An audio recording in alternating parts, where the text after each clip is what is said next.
నమస్కారం. ఎస్బీఐ న్యూస్కి స్వాగతం. వికారాబాద్ జిల్లా తాండూరు పట్టణ ప్రజలందరికీ కూడా నమస్కారం.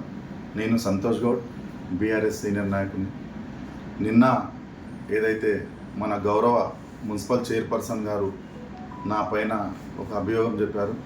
ఏమని అంటే గాంధీనగర్ నుంచి 20 వార్డు నుంచి సంతోష్ గౌడ్ అనే వ్యక్తి తర్వాత ఇంకో కౌన్సిలర్తో కలిసి వచ్చి నా ఛాంబర్లో ఫ్లోర్ లీడర్ల మీటింగ్ ఉంటే వీడియో తీయడం జరిగిందని చెప్పింది. అది పూర్తి అవాస్తవం. వాస్తవం జరిగింది ఏమంటే, ఆ రోజు నేను నా యొక్క వార్డ్ నెంబర్ 20 గాంధీనగర్కు సంబంధించిన ఒక సమస్యపై మున్సిపల్కి వెళ్ళడం జరిగింది. అక్కడ మున్సిపల్లో ఏఈ గారిని కలవడం కొరకు నేను ప్రయత్నం చేసి ఏఈ గారు చైర్పర్సన్ ఛాంబర్లో ఉన్నారని చెప్పిన తర్వాత బయట 1 అవర్ వెయిట్ చేసిన.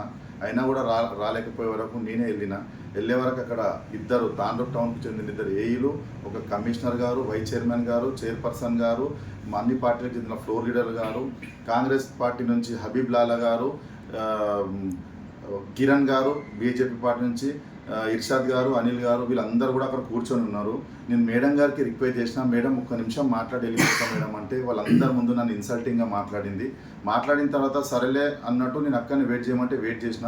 మొత్తం కార్యక్రమం అయిపోయినాక నా వార్డు సమస్య గురించి నేను ఆమెను ఎటువంటి ఎలిగేషన్ చేయలేను, ఎటువంటి ఇబ్బంది పెట్టలేను.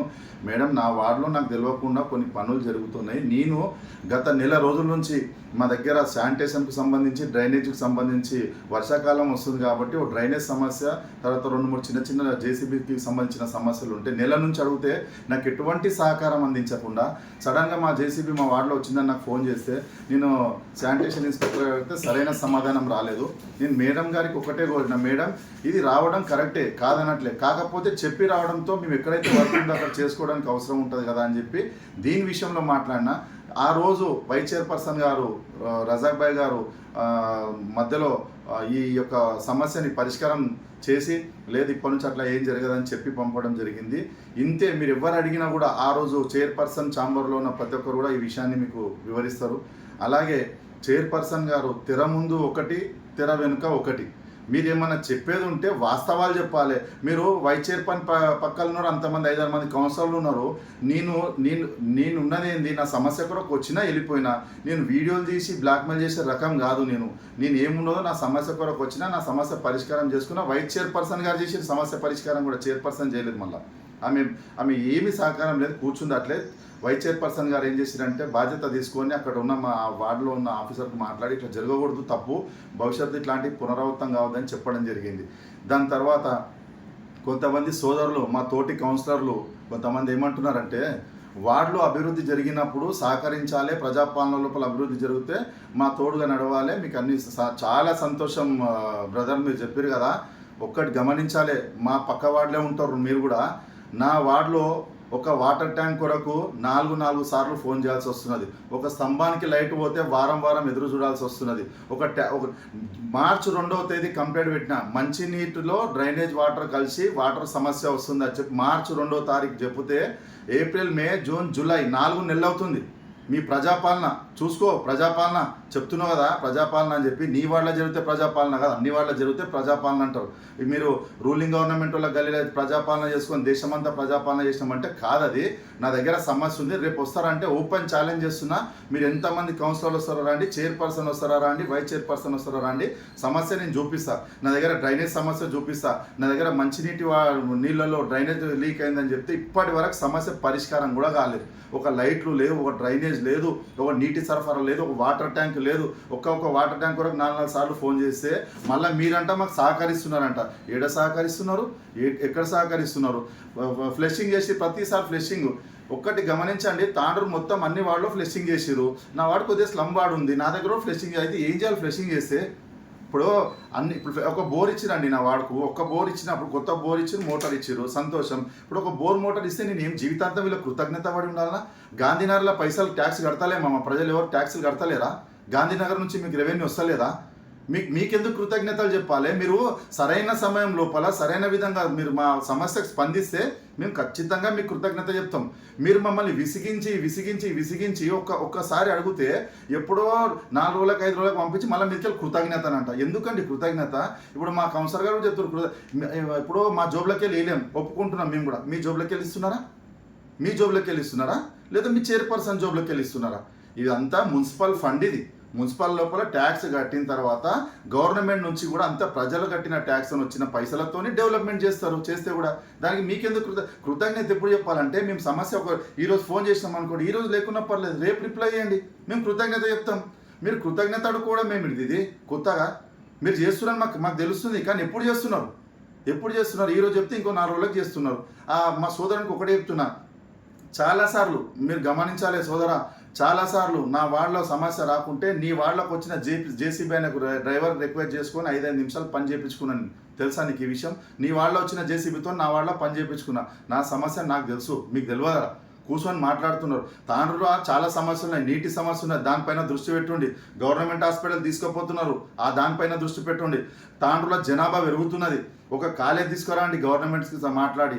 ఇప్పుడు రూలింగ్ గవర్నమెంట్ మీదే ఉన్నది, చైర్పర్సన్ మీరే ఉన్నారు, ఎమ్మెల్యే మీరే ఉన్నారు, ఒక స్పీకర్ గారు ఉన్నారు, సీఎం జిల్లా ఉన్నది. ఏం తెచ్చిరు?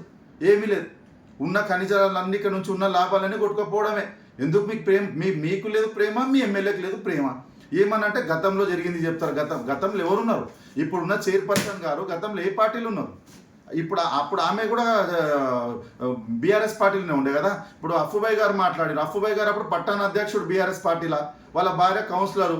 మరి అప్పుడు ఏం చేసిరు? ఇప్పుడు పార్టీ మారినాక ఇవన్నీ గుర్తొస్తున్నాయా? పక్కన ఉన్నప్పుడు గుర్తు రాలేవా? మరి రోహిత్ రెడ్డి గారు తప్పు చేస్తే అప్పుడే నిలదీసేది ఉండే, మహేందర్ రెడ్డి గారు తప్పు చేస్తే అప్పుడే నిలదీసేది ఉండే. ఇప్పుడు అందరు మీరు అంతా ఇక్కడ నుంచి అక్కడ పోయిన వాళ్ళే కదా. ఇప్పుడు కౌన్సిలర్ రాము గారు మాట్లాడారు, ఈయన అప్పుడు ఆనే ఉండే. నీర్జా మేడం గారు మాట్లాడారు, ఈయన అక్కడనే ఉండే. అఫ్ఫుబాయ్ మాట్లాడి, ఈయన అక్కడనే ఉండే. అందరూ ఆనే ఉన్నారు. మీరే ఉండి గత కౌన్సిల్లో మీరే ఉన్నారు.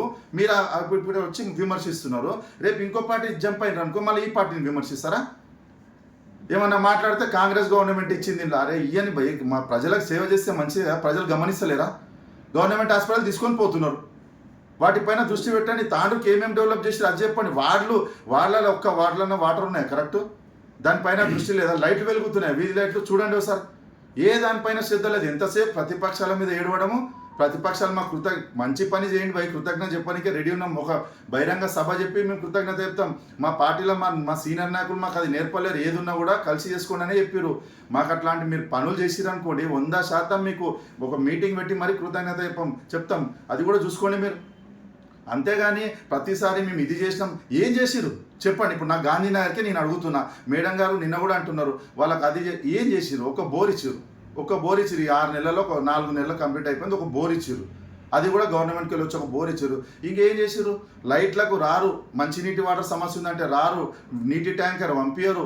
మా దగ్గర 7 బోర్లు ఉన్నాయండి. 7 బోర్లు 6 బోర్లు ఖరాబ్ అయి ఉన్నాయి. మీరు రేపు ప్రెస్తో రండి, అందరు నేను చూపిస్తా. వీళ్ళు నాకు ఎంత సహకారం చేసారో ఓపెన్ ఛాలెంజ్ చెప్తున్నా. తెర ముందు తెర వెనుక చైర్పర్సన్ గారు ఈమె ఇట్లనే చేస్తుంది. ముందు ఒకటి మాట్లాడుతుంది, మీడియా ముందు ఒకటి మాట్లాడుతుంది, మీడియా తర్వాత ఒకటి మాట్లాడుతుంది. మాకు ఎందుకండి మీ పైన కోపం? మొన్న మీ ఛాంబర్లోకి వచ్చి మేము మాట్లాడింది ఏంది? మీరు మాకు బహిరంగ ప్రజలకు చెప్తున్నది ఏంది? మేము మీతో గొడవడానికి రాలేం. ఆ రోజు జరిగింది ఏంది? గత నెల రోజుల నుంచి కూడా రిక్వెస్ట్ చేస్తే ఏ పనులకు సహకరించారండి మీరు? ఈరోజేమో మాకు ఇలా ప్రజల్లో తప్పుదో పట్టిస్తారా? ప్రజలు అన్నీ గమనిస్తున్నారు. మీరు చేసే ప్రతి కార్యక్రమం మీకు ఎంతసేపు పట్టణాభివృద్ధి మీద లేదు, మంచినీటి సమస్య మీద లేదు, లైట్ల మీద లేదు, డెవలప్మెంట్ మీద లేదు.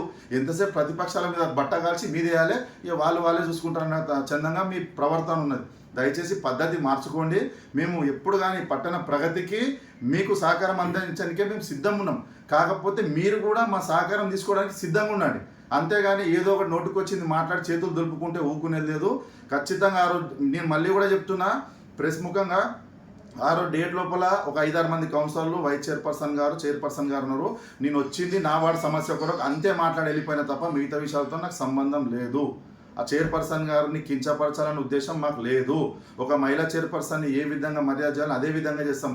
ఆమెకు ఒకవేళ ఈ చైర్పర్సన్ పదవి కొత్తగా ఉండి అర్థం కాక మా పైన అబండాలు వేస్తుందేమో, కానీ మేము అట్లాంటి వాళ్ళం కాము. మీరు ఖచ్చితంగా డెవలప్ చేయండి, మా సహకారం 100% ఉంటుంది. అంతే తప్ప లేనిపోయిన ఆరోపణలు మా పైన చేస్తే మాత్రం ఊరుకునే. ఊళ్ళో మీరు గమనించినట్టయితే పొద్దున్న నుంచి సాయంత్రం వరకు అర్ధరాత్రి అయితే చెప్పొద్దు ఉస్కా ట్రాక్టర్లు అది ఉంటుందంటే మీకు నా దగ్గర ప్రూఫ్స్ ఉన్నాయి. ఎటు పడితే అటు యాక్సిడెంట్లు.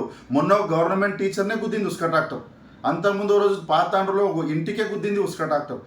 విచ్చలవిడిగా ఉస్కా వ్యాపారం జరుగుతున్నది. ఇక్కడేమో మున్సిపల్ ఆఫీస్లోనేమో డి గారు గతి లేరు. మాకు 5 లక్షల రూపాయలు పని పెడతాం, వర్షాకాలం వస్తుంది, కల్వర్ట్లు కడతామని చెప్పారు, ఇప్పటిదాకా కీ లేదంటారు. డి గారు ఉన్నప్పుడు పని చేయించుకోలేరు, ఇప్పుడు డి గారు లేరని చెప్తారు. అసలు ఏం జరుగుతున్నదో సబ్ రిజిస్ట్రార్ లేరు, రిజిస్ట్రేషన్లు అయిపోయి ఉన్నాయి. అసలు ఏమైనా జరుగుతుందా? మీరు ఎక్కడ దృష్టి పెడుతున్నారు? మీరున్న చైర్పర్సన్ హోదాలో ఉన్న మీ మున్సిపల్లో, మన మున్సిపల్లో డి గారు లేరు, అక్కడ పనులు ఆగిపోయినాయి. ఆ డి గారితో కీ లేదంటారు. ఇంకోరు ఇన్ఛార్జ్ డి ఉన్నారంట. ఇన్ఛార్జ్ డి ఎక్కడ ఇప్పటిదాకా ఆయన ముఖం కూడా లేదు. మేము గతంలో కూడా పత్రికాముఖంగా చెప్పినాం, డి గారిని నియమించండి, ఏ గ్రేడ్ మున్సిపాలిటీ ఉన్నది, మున్సిపాలిటీ ఏర్పడి 75వ సంవత్సరంలో అడుగు పెడుతున్నాము, మనం ఎంత ముందు ఉండాలి, ఏం జరుగుతున్నది? చౌరస్తా నుంచి బస్ స్టాండ్ తీసుకోండి, చౌరస్తా నుంచి ఎన్టీఆర్ నగర్ తీసుకోండి, చౌరస్తా నుంచి రైల్వే స్టేషన్ తీసుకోండి, లైట్లు వెలుగుతున్నాయా? మీ మనస్సాక్షి ఒప్పుకుంటుందా? మీ మనస్సాక్షి ఒప్పుకుంటుందా? కోర్టు రోడ్లో గత నెల రోజులుగా లైట్లు వెలుగుతలేవు. మీతో ఏం మా గట్టిగా మాట్లాడితే సిబ్బంది లేరంటారు. సిబ్బంది లేకుంటే తెచ్చుకోండి. ఏం ప్రతిపక్షంలో ఉన్నారా మీరేమన్నా? అధికార పక్షంలో ఉన్నారు. అధికార పక్షంలో ఉన్నారు, ఎమ్మెల్యే గారికి చెప్పండి, పోయి తీసుకురమ్మని చెప్పండి. ఇక్కడ కరెక్ట్ లేబర్ లేరు, కరెక్ట్ ఇది లేదని చెప్పి తీసుకోండి. మీ గవర్నమెంటు, మీ స్పీకరు, మీ సీఎం, మీ ఎమ్మెల్యే, మీ చైర్పర్సన్ వీటిపైన లేదు దృష్టి. వాళ్ళేమన్నారు, వీళ్ళేమన్నారు, వాళ్ళేమంటున్నారు, వీళ్ళేమంటారు, పక్కలో లేనిది ఈ ఉసులేంది, ఆ ఉసులేంది. ఉసులు ఎవరు చేస్తున్నారు మాకు తెలియదా? ఉసులు ఎవరు చేస్తున్నారు మాకు తెలియదు. మాకు అన్నీ తెలుసు ఉసులు ఎవరు చేస్తున్నారు అనేది. ఒక చిన్న డబ్బా కొరకు లేనిపోయిన ఆరోపణలు చేస్తున్నారు. మాకు తెలియదా డబ్బా సంగతి ఏందో, గతంలో జరిగింది ఏందో, భవిష్యత్తు జరిగింది ఏందో. రండి మేము చూపిస్తాం. ఇప్పుడు మనము ఎడ్ల బజార్ ఎదురుగా ఒక పెద్ద షెడ్ ఉంటుందండి, స్టీల్ వ్యాపారం చేసుకుంటున్నాడు. దానిపైన ట్యాక్స్ ఎంత వస్తున్నది? 2-3 వేల కన్నా ట్యాక్స్ ఎక్కరాదు. లక్షల్లో, సంవత్సరానికి కోట్లలో వ్యాపారం జరుగుతున్నది. మరి ఇట్లాంటి స్టాపులు చాలా ఉన్నాయి. వాటిపైన వదిలేసి ఏదో 2 ఎడ్లు కట్టుకుంటున్న ఒక వ్యాపారి, సాయిపూర్లో 2 ఎడ్లు కట్టుకొని ఇచ్చేసే వ్యాపారిని ఇబ్బందికి గురి చేస్తున్నారు. 50 గజాల ఇది ఇష్టం వచ్చినట్టు వ్యాపారాలు ఉన్నాయి. మీరు హైదరాబాద్ రోడ్ తీసుకోండి, గౌతపూర్ రోడ్ తీసుకోండి, తర్వాత కోడంగల్ రోడ్ తీసుకోండి. మీరు ఎన్ని ఉన్నాయి అనుకున్నావు డబ్బాలు? విపరీతం. ఏం ట్యాక్స్ వసూలు చేస్తున్నారో చూపించండి. ఇవన్నీ ఇక్కడ ఎవరి జోబులోకి పోతున్నాయి? కమిషన్లు అంతా ఎవరి జోబులోకి వెళ్తున్నాయి? సాయిపూర్లో చిన్న వాడు ఎడ్లు కట్టుకుంటే పాపం ఒక రైతు వాడిని ఇబ్బందికి గురి చేసి తిప్పలు పెడుతున్నారు. దానికి మేము ఏమైనా మాట్లాడితే మా ఫ్లోర్ లీడర్కి ఏమంటారు, ఆడ లక్షలు తిన్నారు అంటున్నారు. అరే వాళ్ళు ఎందుకు లక్షలు తింటారు భయ్? వాళ్ళ ఇంట్లో జీతగాళ్ళకి ఇస్తారు 1-2 లక్షల జీతాలు. వాళ్ళ ఇంట్లో కరెంటు బిల్లు ఉంటుంది 50-60 వేలు. అట్లా మాట్లాడొద్దు. దేనికైనా కానీ ఒక పద్ధతితో మాట్లాడాలి.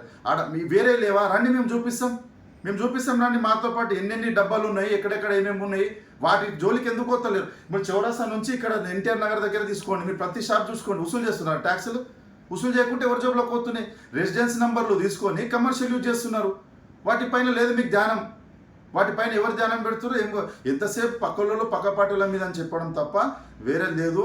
ఉసుక కూడా విపరీతమైన ఉసుక. రోడ్ల దగ్గర కమిషన్లే, ఉసుకల దగ్గర కమిషన్లే. ఆ ప్రాజెక్ట్ కడుతున్నాం, ఈ ప్రాజెక్ట్ కడుతున్నాం. ప్రాజెక్టుకు అవసరమైన ఉసుక 100 ట్రాక్టర్లు అయితే 1000 ట్రాక్టర్లు తీసుకొని 900 ట్రాక్టర్లు అమ్ముతున్నారు. మీరు తెలియదా? పబ్లిక్ అందరికీ తెలుసు. మా జోలికి వచ్చే ముందు ఖబర్దార్, మీరు జాగ్రత్త, మీరు అన్ని విషయాల్లో మంచిగా ఉండి మా జోలికి రండి. మేము ఏమంటున్నామంటే ఎమ్మెల్యే గారి స్థాయికి కృతజ్ఞత చెప్తాం, చైర్పర్సన్ గారి స్థాయికి కృతజ్ఞత చెప్తాం, ప్రభుత్వ అధికారులకు కృతజ్ఞత చెప్తాం. ఎప్పుడు మీరు సరైన సమయంలో స్పందించి సరిగ్గా మాకు పనులు చేస్తే ఖచ్చితంగా మీకు కృతజ్ఞత భావం చూపిస్తాం. లేకుంటా ఊకే ఏదో ముఖానికి మమ్మల్ని వేసి తెర ముందు ఒకటి మాట్లాడతాం, తెర వెంట ఒకటి మాట్లాడతాం అంటే ఊకునే సమస్యనే లేదు. ఎంత దూరమైనా ప్రజల కొరకు పోరాడతాం. మీరు మాకు పనులు చేయమని బెదిరిస్తున్నారు ఇండైరెక్ట్గా. మా ప్రజలంతా గమనిస్తున్నారు. ఎంతో దూరంలో లేదు మీ పాలన. ఇంకో 2 సంవత్సరాలు ఓపిక పట్టండి, ప్రజలే మీకు తగిన బుద్ధి చెప్తారు. కాబట్టి మీరు ఒకవేళ చేసేది ఉంటే అందరితో కలిసి చేసేది ఇప్పటికీ మీకు అవకాశం ఉన్నది. పట్టణం డెవలప్ చేయడానికి చేస్తే సంతోషం, చేయకుండా మేము మా వార్డు ప్రజలకు మేము జవాబు చెప్పుకుంటాము. మీరు ఒకవేళ చేసేది లేదు ఉంటే తర్వాత ఏమైతే చూసుకుందాం. అందరికీ నమస్కారం. మొన్న ఎజెండా విషయంలో మున్సిపల్ చైర్పర్సన్ ఛాంబర్లో ఫ్లోర్ లీడర్స్ ఉన్నారు. తర్వాత మున్సిపల్ చైర్మన్ గారు, వైస్ చైర్మన్ గారు, మా దీపా మేడం ఫ్లోర్ లీడర్ గారు, మరియు ఎంఐఎం ఫ్లోర్ లీడర్ గారు అందరు కలిసి ఉన్నారు. దాంతోపాటు కాంగ్రెస్ కౌన్సిలర్ ఉన్నారు. మేము కూడా పోయినాం ఆ రోజు. తర్వాత ఆ రోజు మేము పోయిన తర్వాత కొద్దిసేపు తర్వాత సంతోష్ గౌడ్ లోపలికి వచ్చేసి మున్సిపల్ చైర్పర్సన్తో ఒక్క నిమిషం మాట్లాడేసి వెళ్ళిపోతా అని చెప్పేసి ఆ రోజు చెప్పడం జరిగింది. కానీ చైర్మన్ మేడము ఆ రోజు నేను మాట్లాడాను, మీతో ఎజెండా ఎవరికి మాట్లాడి కూర్చొని నేను మాట్లాడదని చెప్పేసి ఆయనకు కట్ చేసినట్లు ఆ విధంగా మాట్లాడారు. మాట్లాడిన తర్వాత సంతోష్ గౌడ్ మాట్లాడకుండా అక్కడనే కూర్చున్న తర్వాత కొద్దిసేపు మొత్తం అయిపోయిన తర్వాత ఆయన సమస్య అని చెప్పారు. నా వార్డులో నేను 50 సార్లు మున్సిపల్ జేసీబీ కోసం నేను ప్రయత్నించినా నాకు పంపించలేదు. ఈరోజు పంపించడం జరిగింది. ఆ ఇన్ఫర్మేషన్ నాకు లేదు. దయచేసి నాకు ఏమైనా నా వార్డులో పంపిస్తే కనీసం ఒక ఆఫీసర్తో కానీ వార్డ్ ఆఫీసర్తో కానీ ఫోన్ చేపిస్తే నేను దగ్గరుండి పని చేసుకుంటాను అని చెప్పేసి చైర్మన్ గారిని రిక్వెస్ట్ చేయడం జరిగింది. ఆ సమస్యను అప్పుడే మున్సిపల్ వైస్ చైర్మన్ రజా గారు తీసుకొని ఆయనకు సంతోష్ గారికి నచ్చజెప్పి నెక్స్ట్ టైం కాకుండా చేస్తానని చెప్పడం జరిగింది. ఇంతే విషయం ఒకటి జరిగింది.